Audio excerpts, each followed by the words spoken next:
Hello everyone, नमस्कार। मैं विजय शर्मा आप सभी का स्वागत करता हूं KDTT ऑनलाइन क्लासेस पे। आज हम बेसिक इलेक्ट्रिसिटी के बारे में बात करेंगे और ये जो हम कोर्स आप लोगों के लिए लेके आए हैं ये आपके लिए बेनिफिशियल होगा HSSC ALM का। अगर आप कोई पेपर दे रहे हो, जैसे राजस्थान बिजली बोर्ड के अंदर वैकेंसी आ रखी है तो उसमें भी आपके लिए फ़ायदेमंद रहेगा। राजस्थान में 1500 के लगभग पोस्टें आ रखी है जो लाइनमैन से रिलेटेड है। उसमें आपका ज़्यादा पोर्शन कौन सा सब्जेक्ट रहता है, तो वो रहता है आपका इलेक्ट्रिकल। वैसे एक बहुत आसान सब्जेक्ट है, लेकिन अगर आप लोगों ने कभी नहीं पढ़ा होगा तो ये आपको थोड़ा सा कॉम्प्लिकेटेड लगेगा कि क्या चीज़ है, क्या अणु है, परमाणु है, इलेक्ट्रॉन है, प्रोटॉन है, न्यूट्रॉन है, मोटर, जनरेटर, ट्रांसफार्मर, बहुत सब चीज़ें हैं जो इसमें आपको कॉम्प्लिकेटेड लग सकती है। लेकिन जैसे ही आप पढ़ना इसको स्टार्ट करोगे उसके बाद ये आपके लिए बहुत आसान हो जाएगा। जैसे मेरे लिए आसान हो गया वैसे ही आप लोगों के लिए आसान हो जाएगा। तो बस एक विश्वास आप लोग बनाए रखें, हमारे साथ जुड़े रहें। चलिए आज हम बात करते हैं कि कौन कौन से कम्पिटिटिव एग्ज़ाम है जो आप ITI करने के बाद दे सकते हो। ITI करने के बाद अगर आपने डिप्लोमा भी करा है तो बेसिक आपका बहुत अच्छा हो सकता है हमारे इस वीडियो लेक्चर से। तो आप लोग हमारे साथ बने रहें। सबसे पहले मैं आपको बता देता हूं कि अगर आप एग्ज़ाम दे रहे हो HSSC का, हरियाणा स्टाफ सिलेक्शन कमीशन का, या राजस्थान का, जैसे बात करते हैं टेक्निकल हेल्पर का दे दो, या इसके बाद हम बात करते हैं UPPCL Uttar Pradesh power corporation limited का, या भेल का, सेल का। ठीक है, ये जो कम्पिटिटिव एग्ज़ाम है अगर आप ये एग्ज़ाम दे रहे हो तो उसमें इलेक्ट्रिकल का पोर्शन काफ़ी आता है। जैसे मैं बात करता हूँ राजस्थान बिजली बोर्ड के अंदर, तो इसमें टोटल 250 नंबर का एग्ज़ाम होता है। जो वैकेंसी अभी आई हुई है 1507 पोस्टें आई हुई इसमें, तो 250 में से आपका 200 नंबर का इलेक्ट्रिकल आएगा, 200 नंबर आपका इलेक्ट्रिकल आएगा और 50 नंबर आपका नॉन टेक आएगा। ठीक है, तो वहाँ पर आप अच्छा स्कोर कर सकते हो। ये 200 नंबर काफ़ी अच्छे होते हैं अगर आप स्कोर करना चाहो तो। 200 में से अगर आपने 150 प्लस भी अगर आपने स्कोर कर दिया तो आपका सिलेक्शन पक्का हो जाएगा। क्योंकि पिछली बार की जो कट ऑफ गई थी वो राजस्थान के अंदर 162 गई थी जनरल की। जनरल कैटेगरी की अगर कट ऑफ की बात करूँ मैं तो 162 गई थी। तो अगर आपने मान लो इसमें से आपने 150 नंबर ले लिए तो इस 50 नंबर में से आराम से आप 20 या 30 नंबर भी ले पाते हो, तो ये कट ऑफ आप पार कर सकते हो। ठीक है, चलिए अब बात करते हैं कि हम इस चीज़ में क्या क्या पढ़ेंगे, क्या क्या हमारा सब्जेक्ट आता है। जैसे बेसिकली तो हमने ये AE या असिस्टेंट लाइनमैन के लिए ये जो बैच चलाया है, ये टेक्निकल हेल्पर में भी आपके लिए बेनिफिशियल रहने वाला है। UPPCL की भी मेरे ख्याल से 4000 प्लस पोस्टें आने वाली है, तो वहाँ पर भी आपको इसमें काफ़ी फ़ायदा मिलेगा। तो चलिए अभी हम स्टार्ट करते हैं अपने टेक्निकल हेल्पर के सिलेबस को लेके। तो सबसे पहले हम बात करेंगे बेसिक इलेक्ट्रिसिटी से स्टार्ट करूँगा, ज़्यादा दूर हम लोग अभी नहीं जाएंगे। बेसिक इलेक्ट्रिसिटी से ही मैं इसको स्टार्ट करूँगा। तो बेसिक इलेक्ट्रिसिटी में स्टार्ट करने के लिए सबसे पहले हमें पढ़ना होता है कि क्या परमाणु होता है, क्या अणु होता है। ठीक है, तो इसके लिए हमें कुछ चीज़ें जाननी पड़ेगी। जैसे अब बात करते हैं पदार्थ के बारे में कि पदार्थ क्या होता है, यहीं से अपना बेसिक इलेक्ट्रिसिटी स्टार्ट होती है। और कुछ चीज़ें बची है, जैसे हम बात करते हैं सुरक्षा सावधानियां या औजार वगैरह जो भी इलेक्ट्रिकल सिस्टम में यूज़ करते हैं उनके बारे में हम बाद में पढ़ेंगे, क्योंकि वो इतना ज़्यादा इंपॉर्टेंट नहीं होता। और मेन चीज़ अपनी यहीं से स्टार्ट होती है। उसके बारे में छोटा सा सिंपल सा आपको बता देता हूँ कि औजार वगैरह के बारे में पूछ लेते हैं तो वो आपको रटने वाली चीज़ें हैं। वो मैं चाहे जितनी मर्जी आपको करवा दूँ, लेकिन आप पेपर से 10 या 15 दिन पहले ही उनको याद करेंगे, तभी वो आपको याद रह पाएगा। चलिए अब बात करते हैं हम बेसिक इलेक्ट्रिसिटी के बारे में। उससे पहले आपको कुछ चीज़ें पढ़नी पड़ेंगी, जैसे पदार्थ और उसकी अवस्था। ठीक है, पदार्थ कौन कौन से होते हैं, हर वो चीज़ जो हमारी प्रकृति में विद्यमान है पदार्थ कहलाती है। पदार्थ के बारे में पढ़ा। देन उसके बाद हम पढ़ते हैं तत्व, यौगिक और मिश्रण के बारे में कि तत्व क्या चीज़ होती है, यौगिक क्या होता है और मिश्रण क्या होती है। इन चीज़ों के बारे में भी आपको पढ़ना जरूरी है। उसके बाद हम बात करते हैं अणु परमाणु के बारे में। ये काफ़ी चीज़ें जो है वो इम्पोर्टेंट बनती है आपके इलेक्ट्रिकल में। चलिए सबसे पहले हम बात करते हैं पदार्थ के बारे में। पदार्थ आप लोगों ने साइंस में पढ़ा होगा। पदार्थ वैसे तो 5 टाइप के होते हैं, लेकिन आपके ITI में अगर आप पढ़ रहे हो तो आपके 3 पदार्थ ही काम आएंगे। 3 पदार्थ कौन कौन से होते हैं, पहले पदार्थ की परिभाषा बता देता हूँ। जो स्थान घेरता हो और जिसका कोई निश्चित भार हो, जो स्थान घेरता हो और जिसका कोई निश्चित भार हो, पदार्थ कहलाता है। ठीक है, अब पदार्थ जो होते हैं वो मेरे 3 प्रकार के होते हैं। 3 प्रकार के पदार्थ कौन कौन से होते हैं, पदार्थ कहलाता है। अब ये पदार्थ मेरे 3 प्रकार के होते हैं, वैसे तो चौथा पदार्थ भी होता है प्लस एक पांचवा पदार्थ भी होता है, टोटल नंबर ऑफ पदार्थ होते हैं 5। लेकिन आपकी इलेक्ट्रिकल में अगर आप पढ़ रहे हो, ITI के अगर आप स्टूडेंट हो, तो आपको 3 पदार्थ जो है वही याद रखने हैं, वहीं से आपका क्वेश्चन उठता है। तो पहले पदार्थ की बात करते हैं, ठोस, आप सभी ने सुना होगा। दूसरा पदार्थ आता है अपना द्रव, तीसरा पदार्थ आता है अपना गैस, और चौथे के बारे में कभी कभी बात कर लेते हैं जिसका नाम है प्लाज्मा। लेकिन प्लाज्मा के बारे में ज़्यादा कोई क्वेश्चन नहीं आता, तो इस पर हम इतना ज़्यादा चर्चा नहीं करेंगे। लेकिन गैस, द्रव और ठोस के ऊपर हम चर्चा करेंगे, क्योंकि इन चीज़ों के बारे में आपके ITI में काफ़ी पूछे जाएंगे।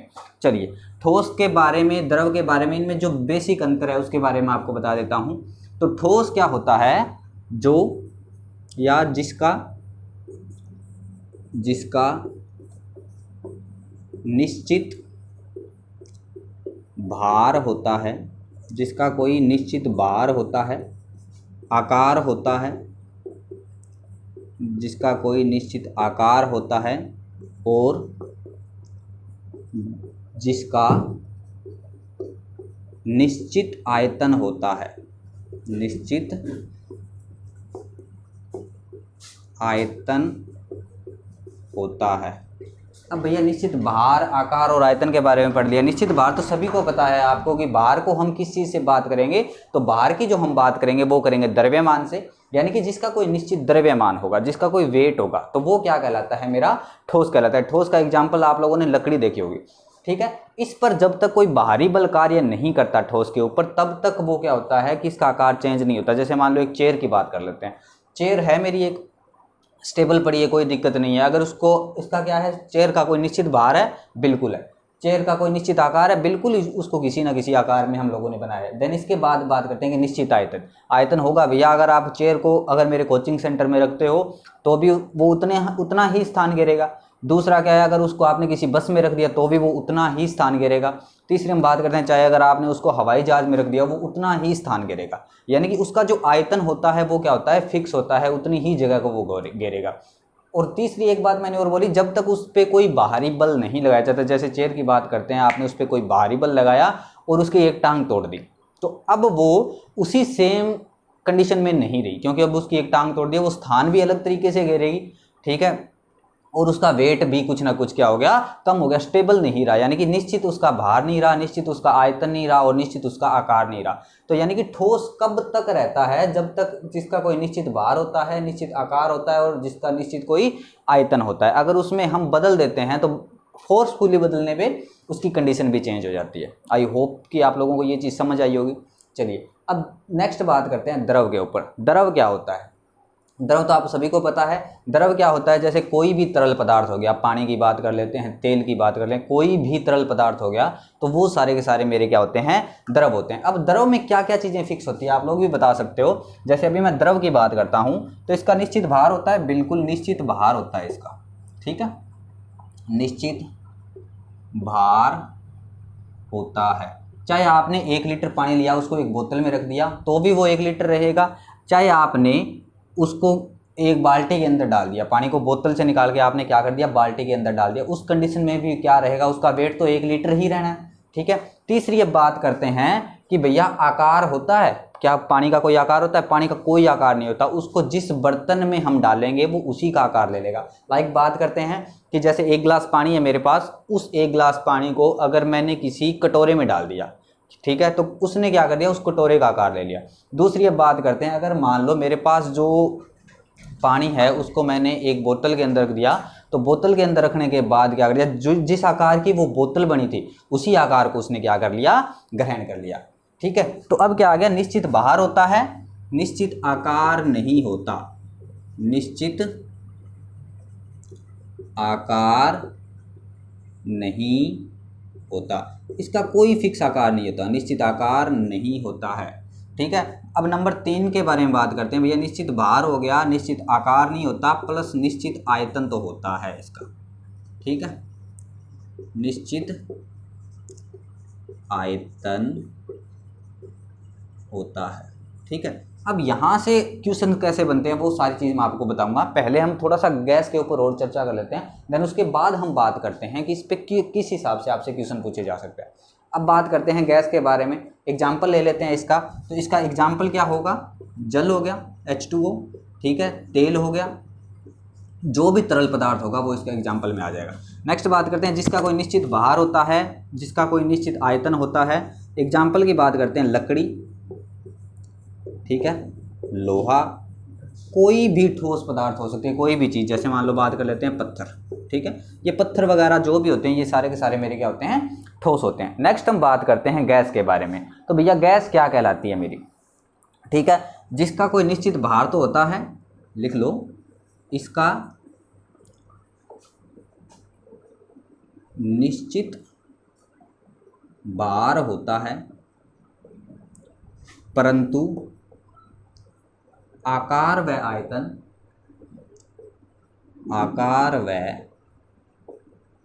आयतन निश्चित नहीं होता,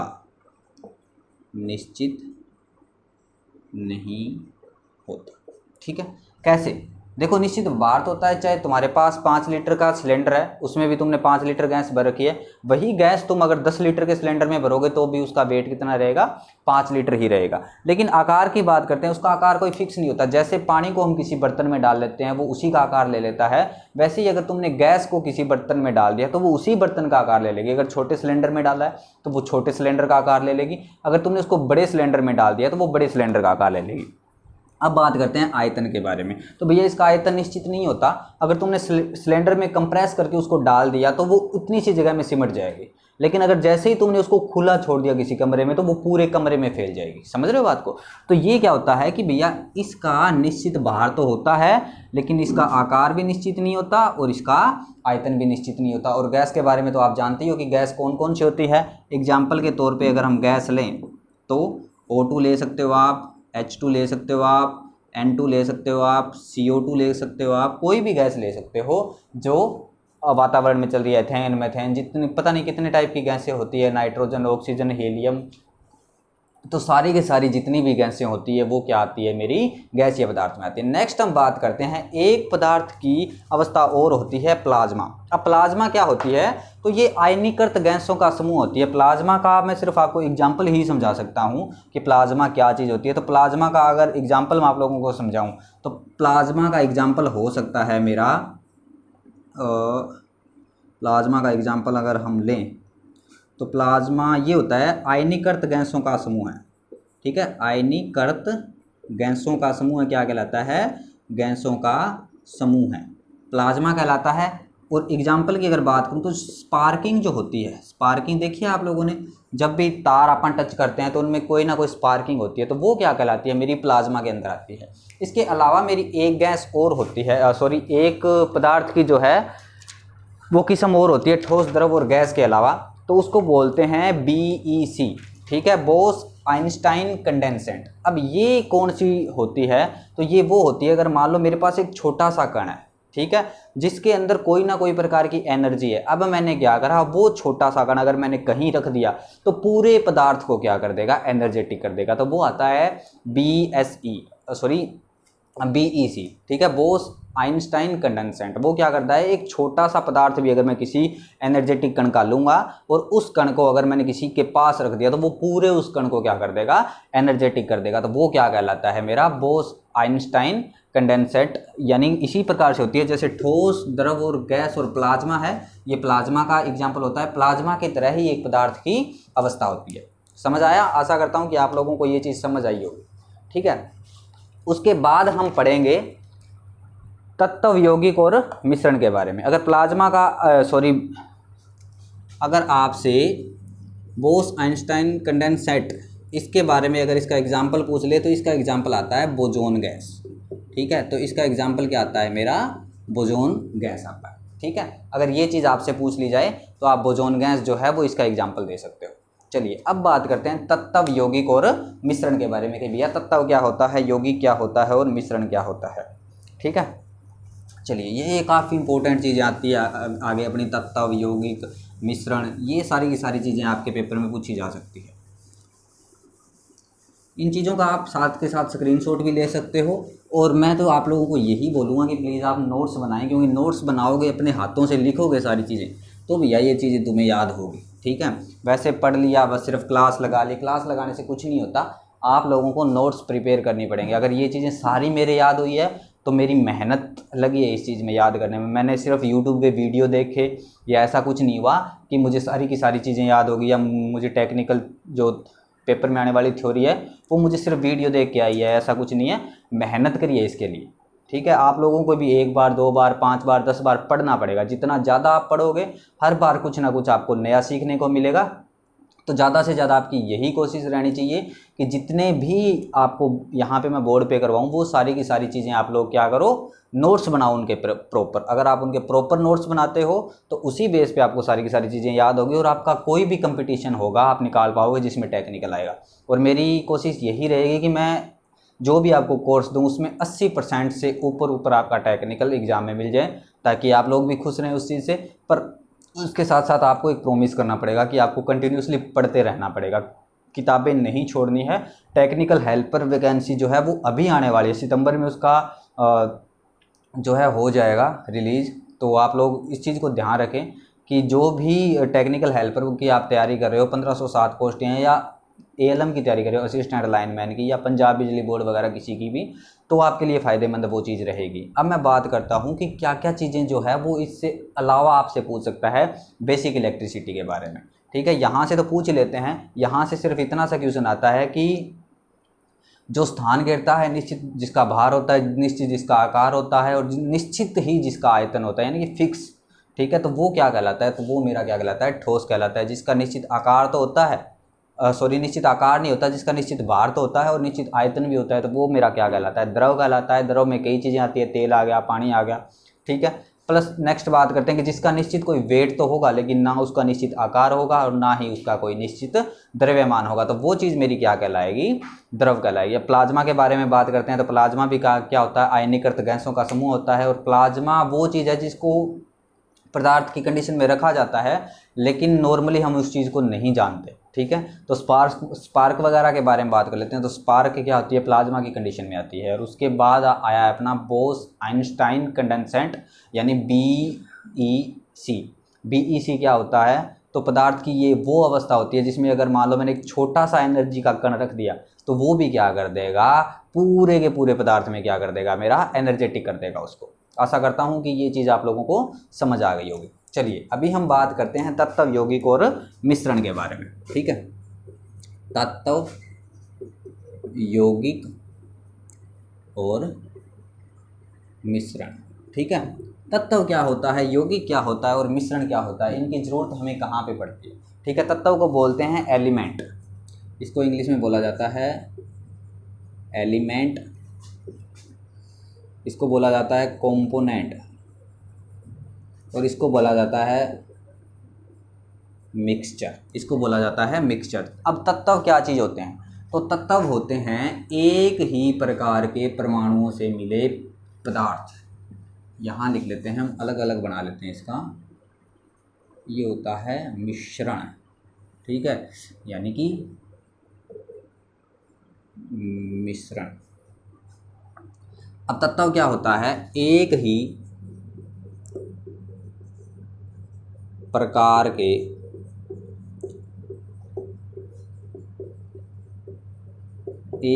प्रकार के परमाणुओं से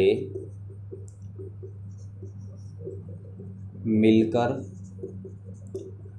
बनाए गए अवयव बोल सकते हैं, अवयव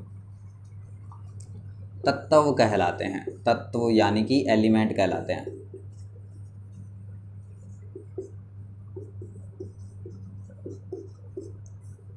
ठीक है, इनमें क्या होता है, एक ही प्रकार के परमाणुओं से ये मिलके बने होते हैं। तो एक ही प्रकार के परमाणु, जैसे बात कर लेता हूँ फेरिक की बात कर लेते हैं। फेरिक इसका एग्जाम्पल हो सकता है। दूसरा और क्या क्या एग्जाम्पल हो सकता है फेरिक के अलावा, इसका और क्या एग्जाम्पल हो सकता है, कोई बता पाएगा? कार्बन, कार्बन इसका एक एग्जाम्पल हो सकता है। ये क्या होते हैं, एक ही परमाणुओं से मिलके बने होते हैं। कार्बन का प्रतीक क्या होता है, C होता है, ठीक है। दूसरा बात करते हैं यौगिक के बारे में। तो अब यौगिक क्या चीज़ होती है, यौगिक और मिश्रण लगभग एक जैसी चीज़ मिलेगी, लेकिन इसमें आपको एक छोटा सा डिफरेंस मिलेगा जिसके बारे में हम बात करेंगे, ठीक है। और वही उस चीज़ को डिफाइन करेगा कि भैया इनमें अलग क्या चीज़ है, ठीक है, समझ रहे हैं आप बात को। तो यौगिक के बारे में बात करते हैं। दो या दो से अधिक परमाणुओं से मिलकर बनाया गया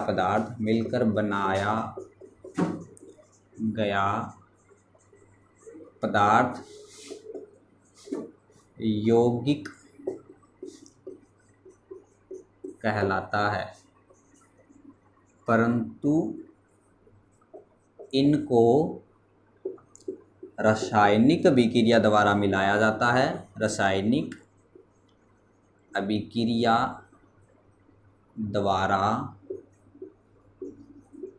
मिलाया और अलग किया जाता है।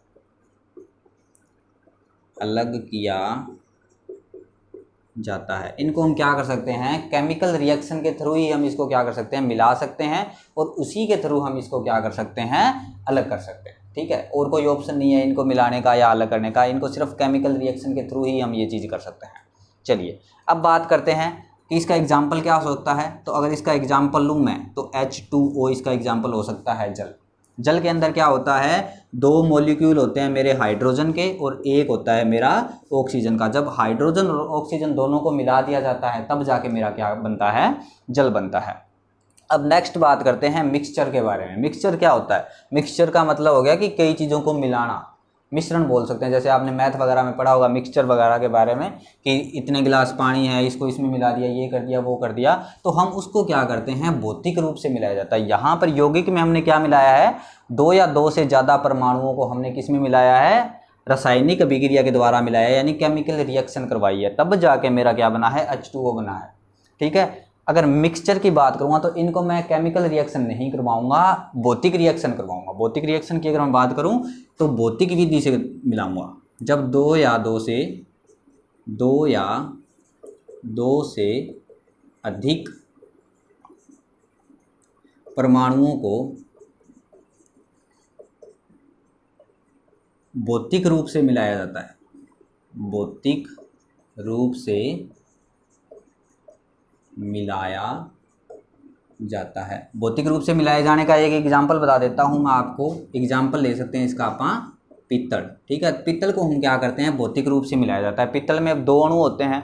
ठीक है, अगर उनको क्या होता है कि जैसे इनमें बात करता हूँ मेल्टिंग पॉइंट की, तो पीतल जैसे ही बनाते हैं तो पीतल को हमने दो परमाणुओं से मिलके बनाया, लेकिन जो परमाणु जिसका मेल्टिंग पॉइंट कम होगा वो थोड़ा सा गर्म करने के बाद वो पीतल से पहले पहुंच जाएगा, यानी कि इनको हम वापस क्या करते हैं, भौतिक रूप से ही हम इनको अलग कर सकते हैं।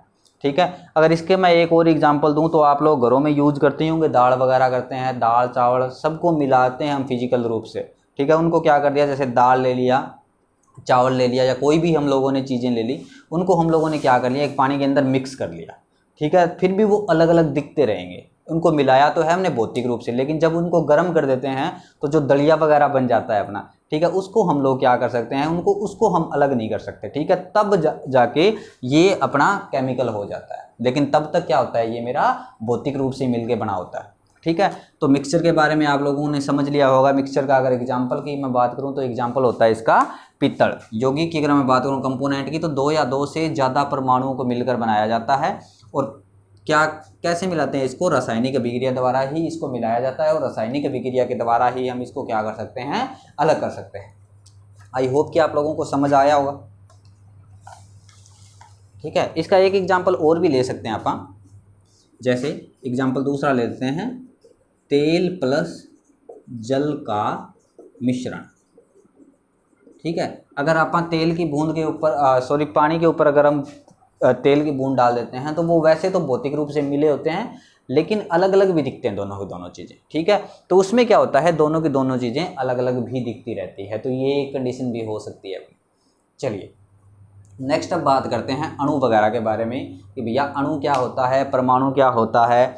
इन चीज़ों के बारे में पढ़ना बहुत ज़रूरी है, क्योंकि अपने तो अणु काम आना है, अपने परमाणु काम आना है, जिस हिसाब से अपने पदार्थ काम आ रहा है, एलिमेंट काम आ रहा है, या अगर मिक्सचर की या कंपोनेंट की बात करूं तो ये सारी की सारी चीज़ें जो अपने काम आ रही है, वैसे ही हमारे क्या आएगा, अणु परमाणु, यहीं से अपनी जर्नी स्टार्ट होगी इलेक्ट्रिकल की, क्योंकि इलेक्ट्रिकल का मतलब क्या है, इलेक्ट्रॉन से निकलता है। अब इलेक्ट्रॉन किस चीज़ में है, तो इलेक्ट्रॉन है मेरा परमाणु। परमाणु 3 चीज़ों से मिलकर बना होता है, इलेक्ट्रॉन, प्रोटॉन और न्यूट्रॉन से। तो इलेक्ट्रॉन के बारे में हम लोग चर्चा करेंगे, प्रोटॉन के बारे में चर्चा करेंगे, न्यूट्रॉन के बारे में चर्चा करेंगे, सारी जानकारी मैं आप लोगों के साथ शेयर करूंगा, तो आप लोग बने रहे हैं हमारे साथ। तो सबसे पहले हम बात करते हैं परमाणु के, अणु के बारे में। अणु को क्या बोलते हैं इंग्लिश में, इंग्लिश में बोलते हैं इसको मॉलिक्यूल।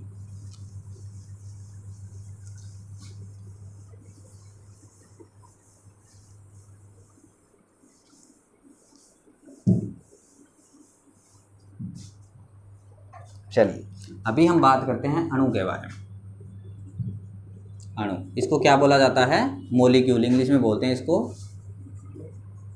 मॉलिक्यूल। ठीक है, अब अणु क्या होता है, ठीक है, अणु परमाणु से बड़ा होता है। अणु जो होता है वो परमाणु से बड़ा होता है, या इसकी परिभाषा अगर मैं बात करूं तो 2 या 2 से अधिक परमाणुओं को संयुक्त रूप को क्या बोलते हैं, हम अणु बोलते हैं। 2 या 2 से अधिक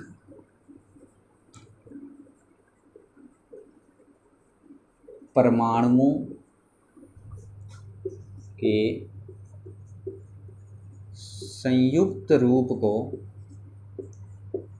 अणु कहते हैं,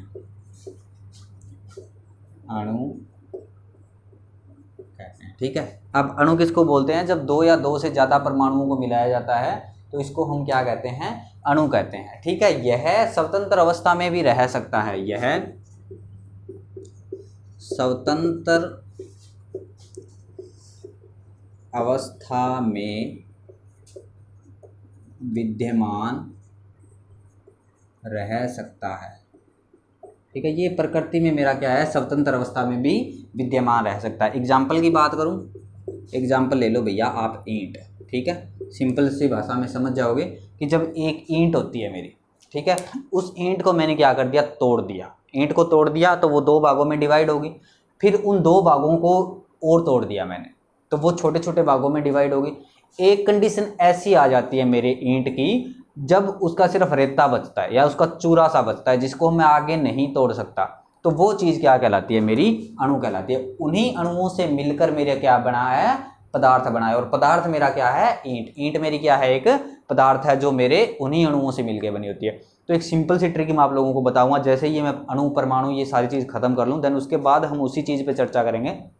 उसी चीज़ को मैं आपको बताऊंगा कि भैया मेरा अणु के बाद क्या आता है, मेरा परमाणु, जो मेरा सबसे छोटा कण है। ये बताते हैं कि परमाणु प्रकृति का सबसे छोटा कण है, लेकिन जैसे ही मैं परमाणु को थोड़ा सा ओपन करके आपको बताऊंगा, परमाणु को खोल के बताऊंगा, देन उसके बाद आपको पता लगेगा कि परमाणु मेरा प्रकृति का सबसे छोटा कण नहीं है, परमाणु से भी कोई छोटा कण है। ठीक है, तो अभी तो हम अणु के बारे में बात कर रहे हैं, तो पहले हम अणु के बारे में ही बात करेंगे, मॉलिक्यूल के बारे में ही पढ़ेंगे। तो 2 या 2 से अधिक परमाणुओं को संयुक्त रूप को क्या कहते हैं, अणु कहते हैं। यह स्वतंत्र अवस्था में विद्यमान रह सकता है, बिल्कुल रह सकता है, जैसे आपने रेत वगैरह देखी होगी, तो ये क्या रह सकती है, मेरी स्वतंत्र अवस्था में विद्यमान रह सकती है। एग्जाम्पल दिया, ईंट को 2 भागों में तोड़ा, तो हमारी भाषा में उसको क्या बोलते हैं, खोरिया। ठीक है, तो ईंट को हम क्या बोलते हैं, खोरिया। अगर मैंने खोरिये को तोड़ दिया 2 भागों में, तब क्या बन गया, वो और 2 भागों में हो गया, जिसको हम लोग क्या बोलते हैं, डेली वगैरह बोलते हैं। ठीक है, अगर उस डेली को भी मैंने तोड़ दिया तो उस कंडीशन में वो मेरी क्या बचेगी, तो उस कंडीशन में बचेगी मेरे पास रेत, जो मेरा क्या कहलाएगी, अणु कहलाएगी। आशा करता हूं कि ये चीज़ तुम्हें समझ आई होगी। नेक्स्ट बात करते हैं, अणुओं के बाद आता है अपना परमाणु। ठीक है, अब बात करते हैं अपन परमाणु के बारे में। तो परमाणु क्या होता है, यह अणुओं से छोटा होता है, यानी कि अब मेरा अणु क्या था, परमाणुओं से मिलकर बना हुआ था। ठीक है, तो अब बात करते हैं परमाणु का। तो प्रकृति का सबसे सूक्ष्म कण, प्रकृति का सबसे सूक्ष्म मतलब सूक्ष्म कण परमाणु कहलाता है। लेकिन ये प्रकृति का सबसे सूक्ष्म कण नहीं है, क्योंकि परमाणु भी किन्हीं चीज़ों से मिलकर बना होता है, परमाणु कहलाता है। प्रकृति का सबसे सूक्ष्म कण क्या कहलाता है, परमाणु कहलाता है। लेकिन यह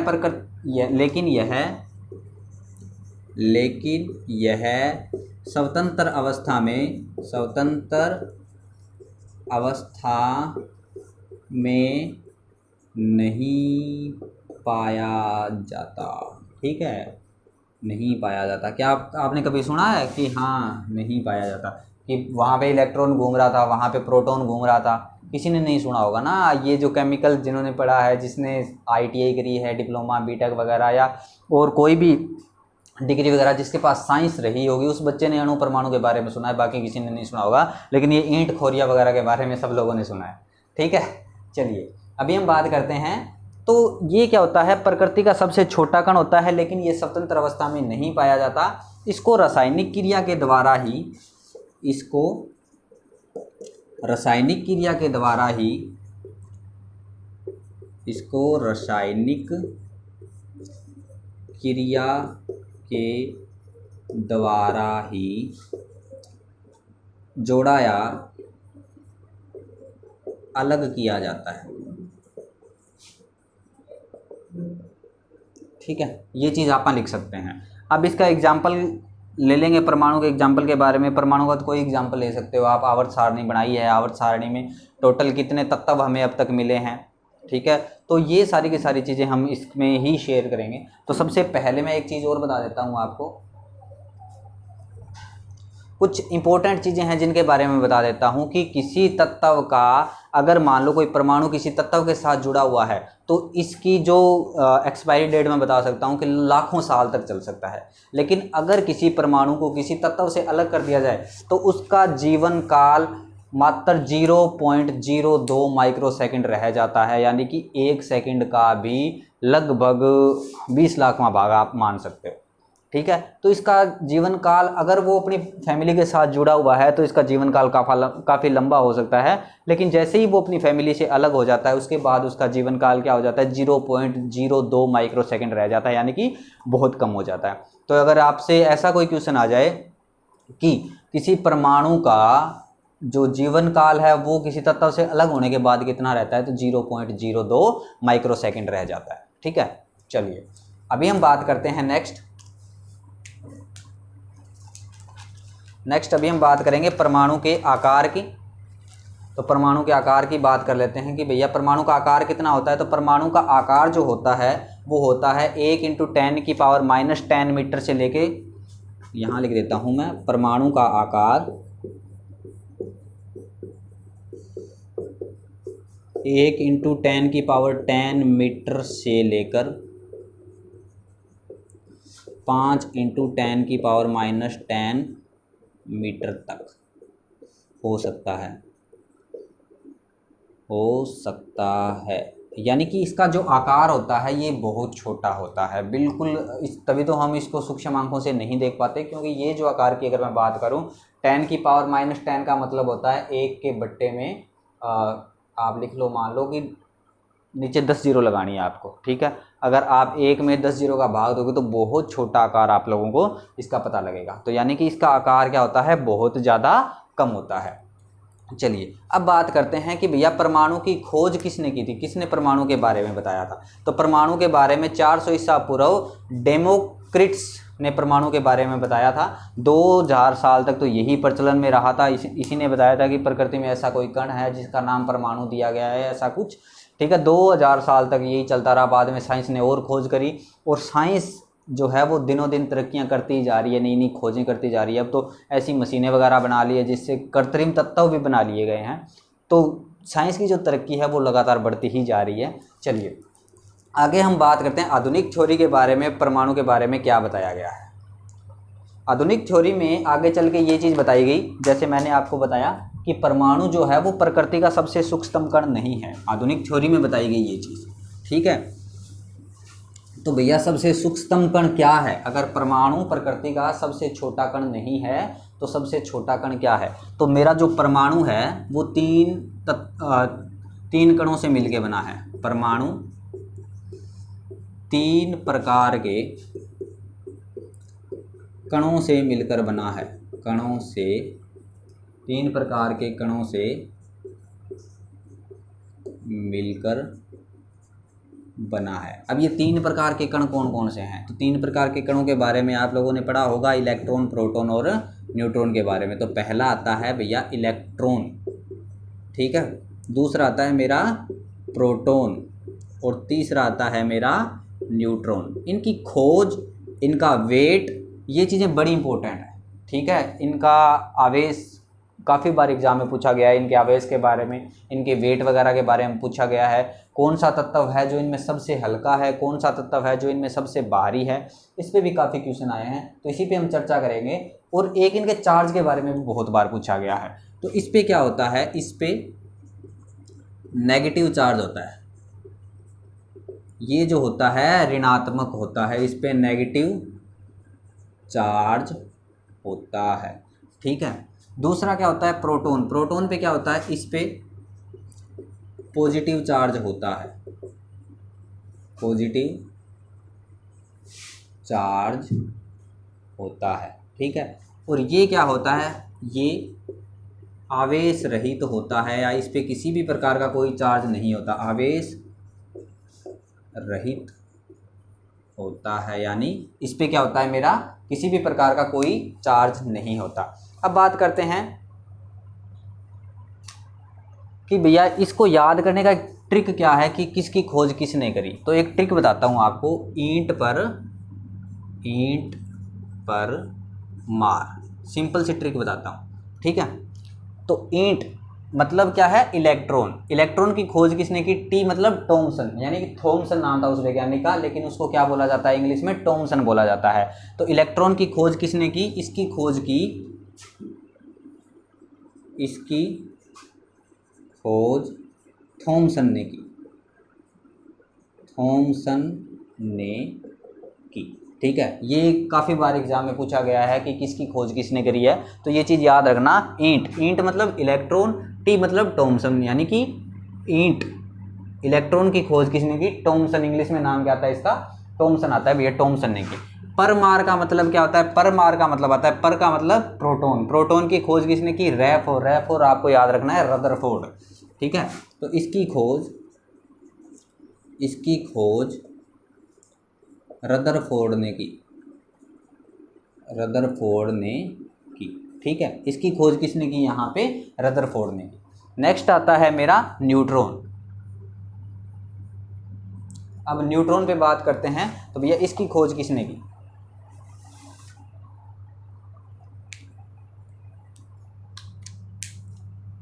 सॉरी, ईंट पर नाच, न्यूट्रॉन है ना, हाँ, ईंट पर नाच आएगा, ठीक है।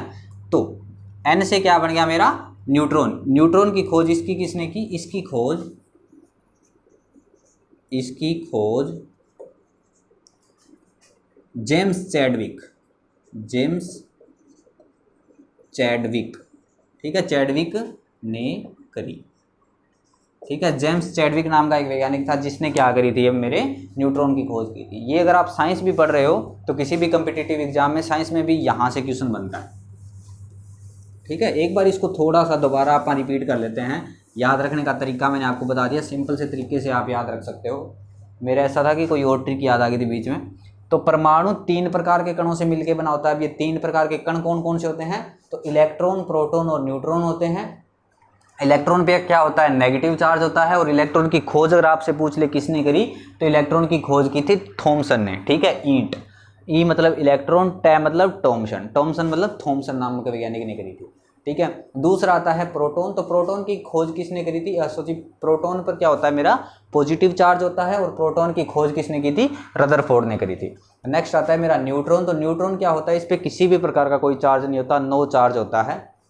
और इसकी खोज किसने की थी, जेम्स चैडविक नामक वैज्ञानिक ने इसकी खोज करी थी। अब बात कर लेते हैं इन पे भार कितना होता है, आवेश कितना होता है। तो प्रोटॉन का जो चार्ज होता है, प्रोटॉन, इलेक्ट्रॉन का चार्ज पे बात कर लेते हैं। इलेक्ट्रॉन का चार्ज होता है -1.6 × 10⁻⁻19 कूलाम। कूलाम क्या है, आवेश की यूनिट है ये, ठीक है।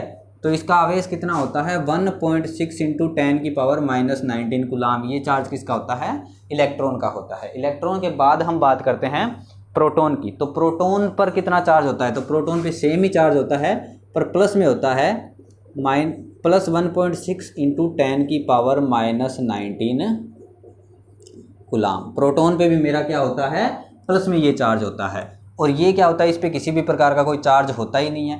तो ये तो हो गया प्रोटॉन का आवेश, प्रोटॉन का चार्ज।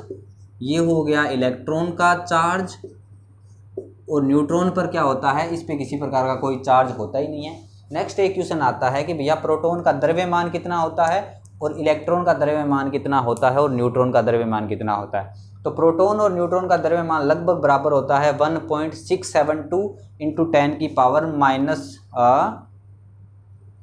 27 किलोग्राम। तो इसके अगर द्रव्यमान की बात करूं, द्रव्यमान, तो द्रव्यमान होता है 1.672 इंटू 10 की पावर माइनस 27 किलोग्राम, ठीक है। और अगर मैं न्यूट्रॉन के द्रव्यमान की बात करूं, तो न्यूट्रॉन का जो द्रव्यमान होता है वो होता है 1.674 इंटू 10 की पावर माइनस 27 किलोग्राम। और अगर इलेक्ट्रॉन की बात करूं, तो इलेक्ट्रॉन का होता है 9.1 इंटू 10 की पावर माइनस 31 किलोग्राम, ठीक है। तो यहाँ से आपके क्वेश्चन बन सकते हैं, तो यहाँ से आप स्क्रीनशॉट भी ले सकते हो और इसको अपने कॉपी में आप लोग नोट करो। मैं तो यही बोलूँगा कि आप लोगों को ये चीज़ नोट करनी चाहिए, क्योंकि पेपर में यहीं से क्वेश्चन आता है, ठीक है। परमाणु के कणों के बारे में मैंने आप लोगों को बता दिया। परमाणु के अंदर 3 प्रकार के कणों से मिलकर बना होता है, इलेक्ट्रॉन, प्रोटॉन और न्यूट्रॉन से मिलकर बना होता है। सब पे मैंने आप लोगों को चार्ज भी बता दिए कि किस पे कौन सा चार्ज होता है, किस पे कौन सा चार्ज होता है। ये आपके एग्जाम में काफ़ी बार पूछे गए क्वेश्चन है और आगे भी पूछे जाएंगे, ठीक है। तो आप छोटे छोटे यहीं से स्टार्ट करोगे, क्योंकि कंपटीशन में एक नंबर भी बहुत मायने रखता है आपका। तो अगर आपका एक नंबर भी कहीं पे कटता है तो वो आपको ही लॉस होगा। तो ये चीज़ें याद रखें, ये ट्रिक जरूर आप लोग याद रखें, क्योंकि ये चीज़ें आप भूल जाते हैं कि किस किस ने कब कब खोज करी थी। जैसे अगर मान लो आप बात करते हैं प्रोटॉन की खोज, तो प्रोटॉन की खोज किसने करी थी? एक तो रदरफोर्ड ने भी करी थी प्रोटॉन की खोज, ठीक है, प्लस इसके अलावा गोल्डस्टीन ने भी की थी। लेकिन रदरफोर्ड ने क्या करवाया था, कैसे इसकी खोज करवाई थी? प्रोटॉन की खोज के बारे में थोड़ी सी चर्चा कर लेते हैं। जैसे ये मान लो सोने की एक क्या है, पतला पेपर है, ठीक है। तो अब रदरफोर्ड ने क्या करवाया, सोने के पतले पेपर में से एल्फा कण की बौछार करवाई। ये एल्फा कण है, एल्फा कण क्या होते हैं मेरे? पॉजिटिव होते हैं। जैसे ही रदरफोर्ड ने यहाँ से एल्फा कण की बौछार कराई, तो लगभग 90% क्वेश्चन क्या थे, आगे वाली पन्नी पे चले गए। कुछ कण थे जो इधर उधर विक्षेपित हो गए, ठीक है। ये सारी खोज रदरफोर्ड ने करी। तब जाके ये पता लगा कि भैया इसके खोजकर्ता कौन है, रदरफोर्ड है। गोल्डस्टीन के बारे में बताऊंगा कि गोल्डस्टीन ने कितना बताया और रदरफोर्ड ने कितना बताया, ठीक है। चलिए अब एल्फा कण आ गए, तो यहाँ से कुछ कण ऐसे भी थे जो क्या थे मेरे, टकरा के वापस आ गए। अब क्या होता है, आप लोगों ने एक चीज़ पढ़ी होगी कि प्लस प्लस दोनों होंगे अगर, तो वो क्या करेंगे, वापस आ जाएंगे। एक दूसरे को क्या करते हैं, विक्षेपित करते हैं। ये मान सकते हो कि जैसे आकर्षण और प्रतिकर्षण का बल लगता है। तो रदरफोर्ड ने ये बताया कि जैसे ये एल्फा कण की बौछार करवाई मैंने, तो ये जो नाभिक होता है, ये नाभिक बताया उसने कि ये नाभिक जो होता है, तो नाभिक क्या होता है, अधिकांश भाग खाली होता है। नाभिक का क्या होगा, अधिकांश भाग खाली होगा, जिसमें से क्या हुआ, मेरी बहुत सारी किरणें हैं जो आगे चली गई निकल के, लेकिन कुछ किरणें थी जो इधर उधर भी चली गई और कुछ ऐसी किरणें भी थी जो वापस भी आ गई। तो जो वापस आई तब उसने बताया कि इसमें कोई प्रोटॉन है, और प्रोटॉन को उसने क्या बोल दिया, प्लस बोल दिया। और इसके अलावा गोल्डस्टीन ने भी चीज़ बताई थी, लेकिन गोल्डस्टीन उस चीज़ को नहीं बताया था कि उस चीज़ को हम क्या बोलते हैं, प्रोटॉन बोलते हैं। गोल्डस्टीन ने भी ऐसा ही कुछ बताया कि भैया कुछ किरणें हैं जो आगे चली जाती है, कुछ वापस आ जाती है, लेकिन उसका चार्ज नहीं बता पाया वो। और जब वो उसको चार्ज नहीं बता पाया तो इसका जनक कौन चला गया, रदरफोर्ड, ठीक है। चलिए अब बात करते हैं नाभिक के बारे में। ये प्रोटॉन, इलेक्ट्रॉन, न्यूट्रॉन होते कहाँ पे हैं और इनका क्या काम होता है। चलो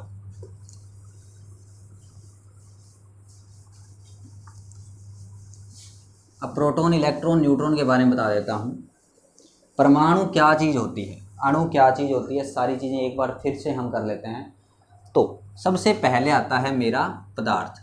तो ये चीज़ मेरी क्या है, पदार्थ। अब ये चीज़ मेरी पदार्थ है।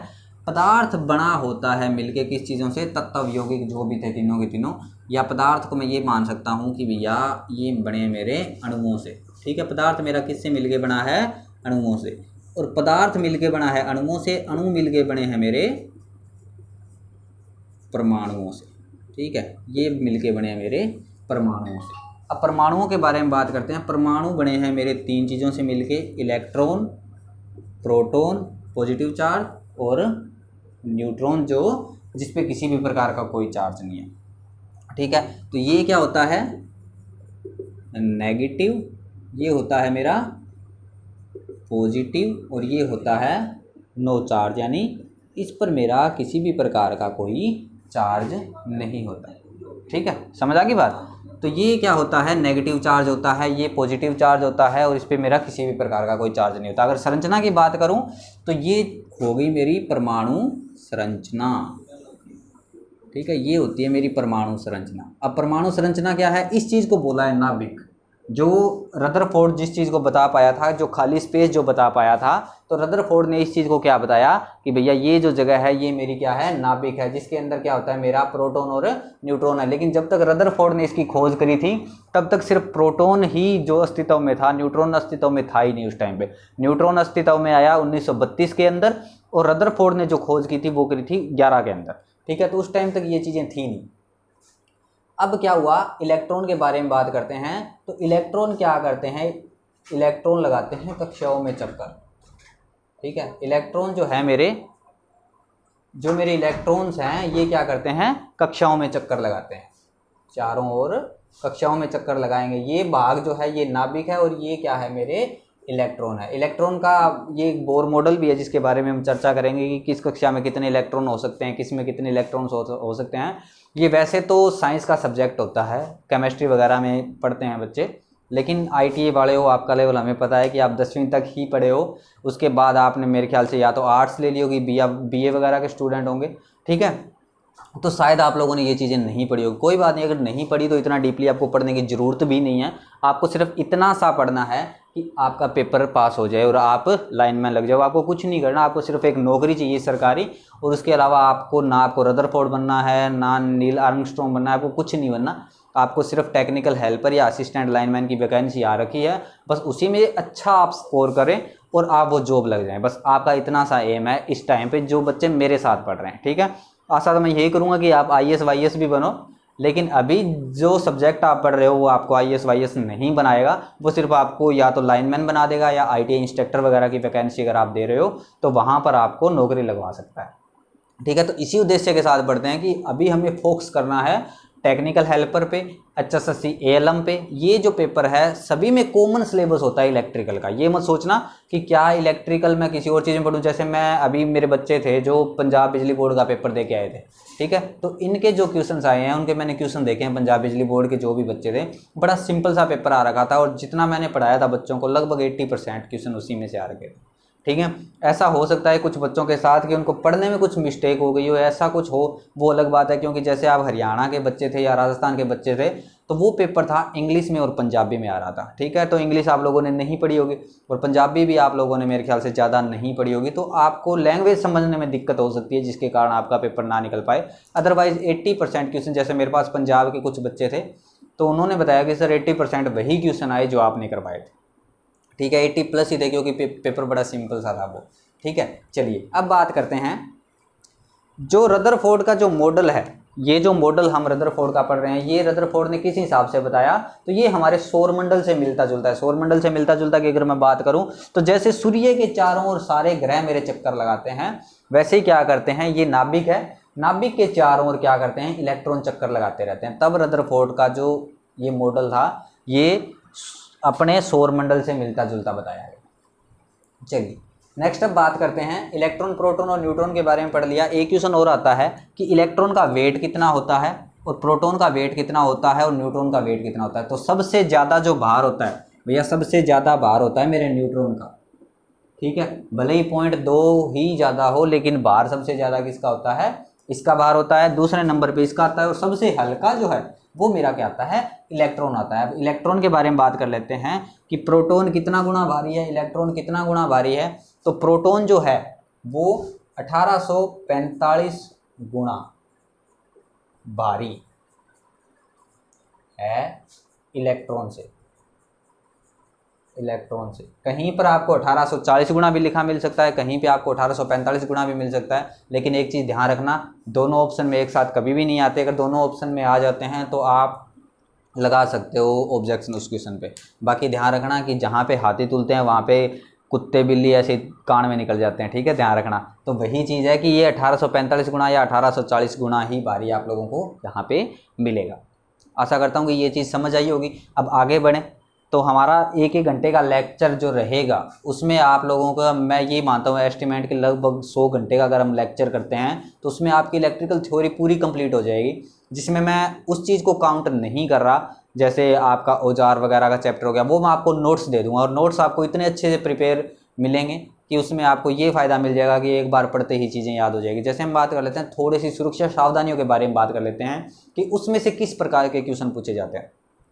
तो पंजाब बिजली बोर्ड का पेपर अभी मैंने देखा तो उसमें सिर्फ यही क्वेश्चन पूछा गया था कि अगर मान लो सुरक्षात्मक चिन्ह के बारे में, ठीक है, जो सिंबल्स होते हैं, जो चिन्ह वगैरह होते हैं, तो आग खतरे का कौन सा होता है या किस चीज़ का कौन सा होता है, तो इसके बारे में पूछा गया था। इसमें अब ये चीज़ पूछ लेते हैं कि उसका बैकग्राउंड किस कलर का होता है, उसके अंदर जो पट्टी बनी होती है वो किस कलर की बनी होती है, उसके अंदर जो क्रॉस बना होता है वो किस कलर का बना होता है। तो ये सारा आपको डायग्राम देख के ही समझ आएगा। बाकी सारी की सारी चीज़ें मैं आपको नोट्स दे दूंगा तो उसमें आपको कोई दिक्कत भी नहीं आने वाली। और लास्ट में मैं आपको एक क्लास ऐसे ही करवाऊंगा जिसमें सारे सिंबल्स वगैरह सब कुछ आपको अलग से दिए होंगे और वो चीज़ मैं आपको समझा दूंगा। तो ये मैं आपसे प्रॉमिस कर सकता हूँ कि एक बार में ही आपके सारे के सारे जो डाउट्स हैं वो क्लियर हो जाएंगे। अगर आपने पहले कभी भी थ्योरी नहीं पढ़ी होगी तो फर्स्ट टाइम में ही आपकी थ्योरी क्लियर हो जाएगी। चलिए अब हम बात करते हैं इनके व्यास वगैरह के बारे में बात कर लेते हैं। ठीक है, तो प्रोटॉन का और न्यूट्रॉन दोनों का व्यास क्या होता है, लगभग बराबर ही होता है। तो इनका व्यास होता है 1 × 10⁻⁻15। ठीक है, ये इसका व्यास होता है मीटर में। ठीक है, इसका भी अगर मैं व्यास बात करूं तो सेम ही होता है, लगभग 10⁻⁻15 मीटर होता है। अगर मैं इलेक्ट्रॉन के व्यास की बात करूं तो इसका होता है 1 × 10⁻⁻10 मीटर। ये व्यास वगैरह के बारे में, वैसे तो व्यास वगैरह के बारे में कभी कोई क्वेश्चन नहीं करता, लेकिन क्या पता किस्मत आपकी ख़राब हो और ऐसा कुछ आ जाए, तो हम पहले से ही हमें तैयार रहना चाहिए किसी चीज़ के लिए। ठीक है, चलिए अभी हम नेक्स्ट बात करते हैं परमाणु संरचना के नियम। तो भैया परमाणु संरचना का नियम किसने दिया परमाणु संरचना का फॉर्मूला? तो ये फॉर्मूला दिया नील्स बोर नामक एक वैज्ञानिक आया, उसने परमाणु संरचना का नियम दिया। अब नील्स बोर के इस फॉर्मूले को भी पढ़ लेते हैं। तो नील्स बोर ने क्या बताया परमाणु संरचना के लिए, उसने कक्षाओं के बारे में बताया। ठीक है, कि कितनी कक्षाएं होती है, तो उन्हीं कक्षाओं पे हम चर्चा करते हैं। तो उसने मेन रूप से 4 ही कक्षाओं के बारे में बताया हमें, जो हमारे ITI में इम्पोर्टेंट है, और इसका एक फॉर्मूला भी बताया। तो इलेक्ट्रॉन कौन सी क्लास में कितने इलेक्ट्रॉन भरे जाने हैं, इसके लिए एक फॉर्मूला भी है जिसके बारे में हम चर्चा करेंगे। तो इसका फॉर्मूला है अपना 2n² से। ठीक है, 2n² वाले इसी फॉर्मूले से हम इसमें भरेंगे। तो इसने क्या बताया कि पहले कक्षा में कितने इलेक्ट्रॉन आने हैं, तो यहाँ पे नंबर ऑफ इलेक्ट्रॉन्स लिखेंगे अपन, सॉरी नंबर ऑफ क्लास लिखेंगे। तो 2n² में नंबर ऑफ पहली कक्षा है, ये नाभिक आ गया, ये नाभिक आ गया जो पॉजिटिव चार्ज है।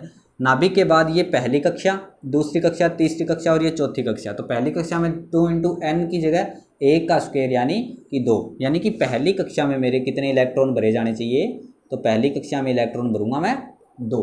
अब दूसरी कक्षा की बात करता हूं तो ये तो आ गया फर्स्ट क्लास, सेल बोलते हैं इनको। ठीक है, सेल बोल सकते हैं, कक्षा बोल सकते हैं, कोष्टक बोल सकते हैं, कुछ भी बोल सकते हो आप। दूसरी में क्या आ जाए 2 × 2 की स्क्वायर, 2 दूनी 4 दूनी 8, 2 × 4 यानी इसमें कितने आएंगे 8 इलेक्ट्रॉन। तो सेकंड सेल में हम कितने भर सकते हैं 1 2 3 4 5 6 7 और 8। तो दूसरी कक्षा में मैं कितने इलेक्ट्रॉन भर सकते हैं, अधिकतम भरने की बात बता रहा हूँ मैं। ठीक है, तो इसमें हम क्या भर सकते हैं 8 भर सकते हैं। अब तीसरी में कितने भर सकते हैं 2 × 3 का स्क्वायर यानी 3 3 9, 2 × 9 यानी 18। ठीक है, तो तीसरी क्लास में हम कितने इलेक्ट्रॉन भर सकते हैं 18 इलेक्ट्रॉन। 3 4 5 8 9 10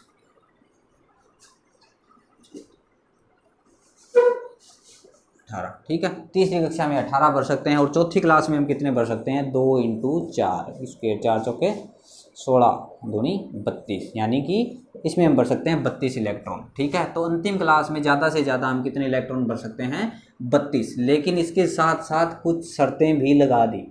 ठीक है, तो वो शर्तें हम पढ़ेंगे। तो पहली शर्त आपको बता देता हूँ कि ये फॉर्मूला किसने दिया। ठीक है, फॉर्मूला किसने दिया, तो फॉर्मूला दिया नील्स बोर ने, और इसने इलेक्ट्रॉनों को भरने का क्रम बताया। लेकिन एक चीज़ आप ध्यान रखना कि किसी भी परमाणु की अंतिम क्लास में 8 से ज़्यादा इलेक्ट्रॉन नहीं भर सकते। ठीक है, तो किसी भी परमाणु की लास्ट क्लास में 8 से ज़्यादा इलेक्ट्रॉन हम लोग नहीं भर सकते, और उससे पहली क्लास में कितने भर सकते हैं, उसमें 18 से ज़्यादा हम लोग नहीं भर सकते। तो ये कुछ क्या लगा दिया उसने, बाउंडेशन लगा दिया। चलिए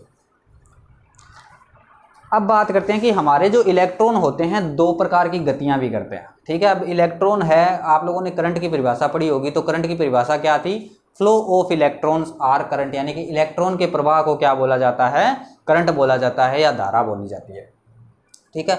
तो फ्लो ऑफ इलेक्ट्रॉन्स क्या होता है, आर करंट, ठीक है। तो अब ये इलेक्ट्रॉन तो यहीं बैठे हैं भैया, ये इलेक्ट्रॉन तो मेरे कहीं मूव ही नहीं कर रहे, तो मैं कैसे मानूं कि मेरे इलेक्ट्रॉन ये यहाँ से मूव करेंगे, दूसरी जगह पे जाएंगे, क्या कुछ सिस्टम होगा, ठीक है। तो इसके बारे में हम बात कर लेते हैं। तो flow of electrons are current, ये तो करंट की परिभाषा है जो कई बार पूछी गई है, या मुक्त इलेक्ट्रॉनों की बहुलता, क्योंकि मुक्त इलेक्ट्रॉनों के चलन को हम क्या बोलते हैं, करंट बोल सकते हैं। इलेक्ट्रॉन फ्लो होंगे तभी हमारे करंट होंगे, और इलेक्ट्रॉन को फ्लो करवाता कौन है, तो वो ईएमएफ करवाता है, वो हम थोड़ा पढ़ेंगे नेक्स्ट क्लास में।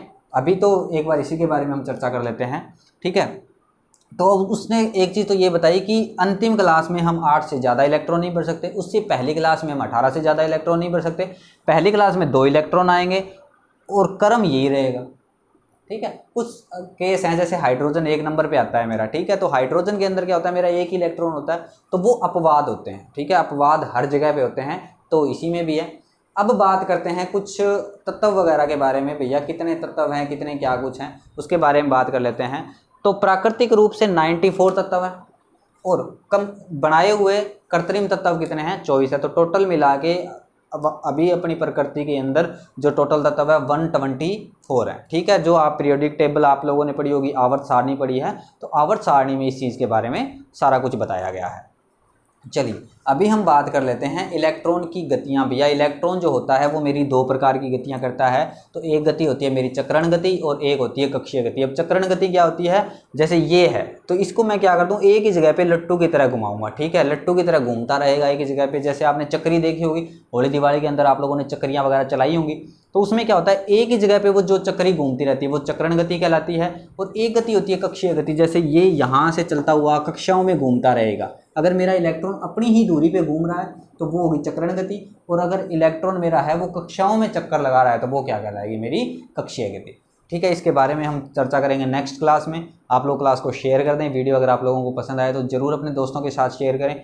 और ये जो क्लास हम कर रहे हैं या आपके हर कम्पिटिटिव एग्ज़ाम में आपके लिए बेनिफिशियल ही रहेगी। जो भी आप टेक्निकल से रिलेटेड दे रहे हो, चाहे आप सेल, वेल, डिफेंस, कोई भी कंपनी का एग्ज़ाम दे रहे हो, राजस्थान बिजली बोर्ड, हरियाणा, यूपी, मध्य प्रदेश, जहाँ का भी आप पेपर दे रहे हो, ये क्लास आप लोगों के लिए बेस्ट रहने वाली है। तो प्लीज़ आप ज़्यादा से ज़्यादा अपने दोस्तों के साथ बताएं, अपने फेसबुक पे शेयर करें, इंस्टाग्राम पे शेयर करें, टेलीग्राम ग्रुप में शेयर करें, यूट्यूब चैनल जो है हमारा सब्सक्राइब कर लें, और ज़्यादा से ज़्यादा आप लोगों को बताएं कि टेक्निकल की पूरी क्लास बहुत लिमिटेड कॉस्ट में, लगभग आपको ये मानो कि सबसे सस्ती क्लास अपने ही इस चैनल पर मिलने वाली है।